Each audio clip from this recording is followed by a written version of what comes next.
A little bit of a different view today. Normally, I'm recording my sessions in the office over there where the black wall is. That's kind of the normal spot. But I'm sitting here at my normal desk, looking that way, I guess, recording. This morning was on a webinar for local Chamber of Commerce talking about the different coronavirus scams and what's been going on. Once there's a link to that, I'll get it put up. Maybe I'll end up doing a webinar session myself in regards to the topic as well with some other updates as they come along. One of the big things that kind of hit this week was a big brouhaha about the online video chatting sessions called Zoom. You may have heard of this, I'm sure. Their usage increased exponentially as people started working from home, but it created some new phenomenon. One of them called Zoom bombing. Basically, the codes that you need to get into rooms were generic and pretty easily guessable, and some folks with way too much time on their hands were basically going around trying these different codes and showing up in people's meetings and sharing the screen with pornographic images and shouting out racial slurs. I mean, it was pretty bad. Imagine if you were in a teaching environment, because there's a lot of higher learning and schools that have been doing some education through Zoom, and suddenly you've got some Yahoo showing up and Zoom bombing and sending images and things that are not good, not appropriate, and it was happening a lot. There's been some talk as well about people being able to hack in and take control of cameras and microphones. I'm digging into that a bit more to find out just how true it is. I mean, naturally, there's been hacks about doing that and getting access to cameras and microphones for a long, long time. I mean, it's not like it's a Zoom-specific thing. And I've been saying for years, if you've got a webcam on your computer or something attached by USB, either disconnect it if it's built into your device, put a little tag over it, stick a tape if you have to cover off the camera.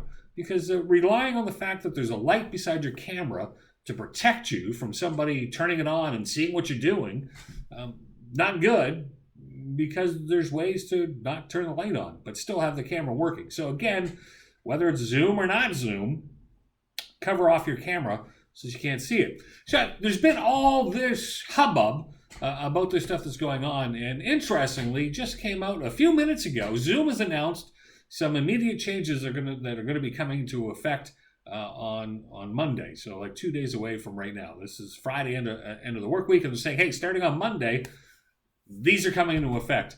Meeting passwords are always going now to be on. Before it was optional. You could password protect your meeting, but now by default, those password meetings are going to be on by default. So listen, if you've been using Zoom, I would suggest before Monday, or maybe once it happens on Monday, resend the links with the passwords on them, or you could end up having some issues around that. So be very careful. Be watching for that. When this changes, you're going to have to be able to put that password in order to get into the rooms. Okay, so resharing the updated meeting invitation before your work week begins next week is going to become very important. And how do you do that? Well, you got to log into your account, go visit the meetings tab, and then you can select your upcoming meeting by name, and then copy the new meeting invitation and share it with your attendees.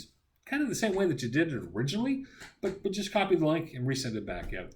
The other thing they're going to be doing is, by default, virtual waiting rooms are going to be turned on. Again, this used to be optional, meaning at one time people used to be able to just click the link and immediately join on to the conversation. Well, waiting rooms are now going to be turned on, which means when people show up to get in the room, they got to be in the waiting room and kind of the door opened and be let to get in. So that is something that's going to be happening. If you're not sure what a waiting room is like or how does it work, go check out the Zoom frequently asked questions. They've got some training videos that they've now put up on it. And you're going to want to get yourself familiar with this, preferably before the beginning of the work week.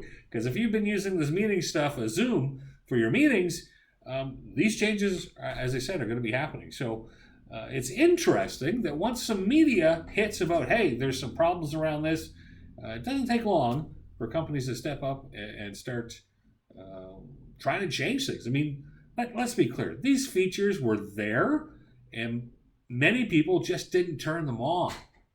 Well, now because of the problem, Zoom is going to enforce them and help with your security around that. Now, it'll be interesting to see how they continue to build this out.